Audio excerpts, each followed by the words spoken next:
nasa state of calamity na ang buong bayan ng Mabitac sa Laguna dahil sa matinding pagbahang inabot nito. At kahit hindi na maulan kaninang hapon, patuloy pa rin ang pagtaas ng baha. Nakatutok doon live si Cedric Castillo. Cedric.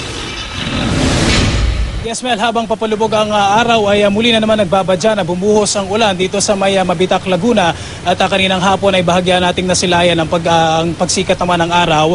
Pero dito sa live video na ipinakikita natin ngayon, Mel, ay ito yung kasalukuyang kondisyon ng Mabitac River dito sa likuran ko na patuloy pa rin umaapaw hanggang sa ngayon. Kasunod ng pagkansela ng mga klase sa lahat ng antas ngayong araw, nagdeklara na rin ng state of calamity ang lokal na pamahalaan ng Mabitac, Laguna. Karaniwang 15 hanggang 20 metro lamang daw ang lapad ng ilog ng Mabitac. Pero matapos ang walang humpay na buhos ng ulan simula kagabi, ang makipot na ilog mabilis lumaki, umapaw.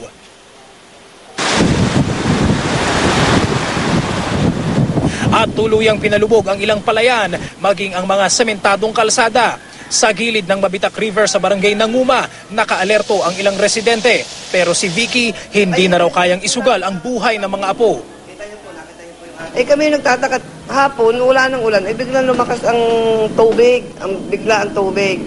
Maaga pa, palaki na ng palaki ang tubig. Ang mahirap po naman na makagaya kami, kagaya ng undoy na hindi namin nakalain na biglang tubig. Kami nakulong ng tubig.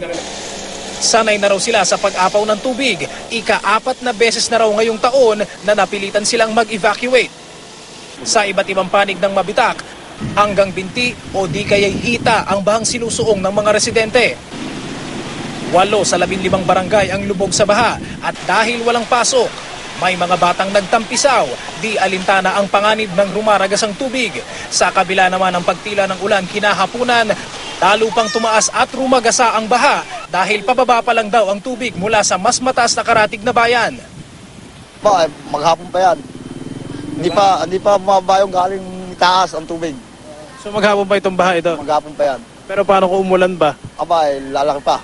Pag umulan po, konti lang baha na agad. Kaya mahirap po ang hanap buhay dito ng tao. Ano ba hanap buhay dito? Ang iba po nangingisda. Ang iba po naman naghahanap buhay, construction. Nag-deploy na rin ng rescue teams para i-monitor ang sulok-sulok ng mga barangay at mag-abiso sa mga residente. Sinasabihan namin yung mga nasa mababang lugar lalo na kasi sabi namin huwag na naantayin lumaki pa yung tubig, pumunta na ako sa evacuation center. Pagka ganito magpatuloy, magkakaroon ng forced evacuation? Posible po. Kasi talagang delikado yung mga lalo na sa tabing ilog na mga bahay. Lilikas din pagka lumaki pa. Papebas na naman eh. Okay lang ba sa inyo na hintayin ba? Okay lang kasi hindi na may iwan namin bahay eh. May tricycle naman kaya madali makakaano. So kung sakasakali na tumaas yung tubig, makakalikas naman kayo mabilis? Oo.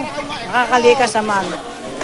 Sa pinakahuling tala ng Municipal Disaster Risk Reduction and Management Council, aabot na sa 50 pamilya o 200 katao ang inilikas. Idineklara na ang state of calamity sa Mabitac. Hindi pa naman daw kailangan mag-utos ng forced evacuation. Maliban sa Mabitac River, sangasangang mga ilog at creek ang laging sanhi ng pagbabaha sa lugar. Kaya maging ang relokasyon ng mga nakatira sa gilid ng river system, imposible raw matugunan. Naway tulungan pa kami ng national government na patatagin yung aming pamayanan hinggil sa pagharap sa ganitong problema sapagkat given na sa amin talaga.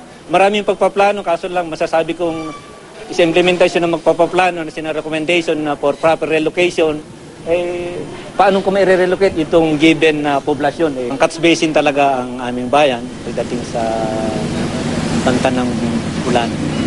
At bilang karating na rin ng aming ng Laguna Lake na siya yung pinaka-outlet namin. Mel, kumpara sa nakalipas na pagbaha dito sa Mabitac, aabuti ng 2 hanggang 3 araw bago humupa raw ang tubig. Yan ay kung hindi na muling bubuhos ng tuloy-tuloy ang ulan. Anunsyo pa rin ng lokal na pamahalaan na suspendido pa rin ang mga klase bukas sa lahat ng antas. Mel? Maraming salamat sa iyo, Cedric Castillo.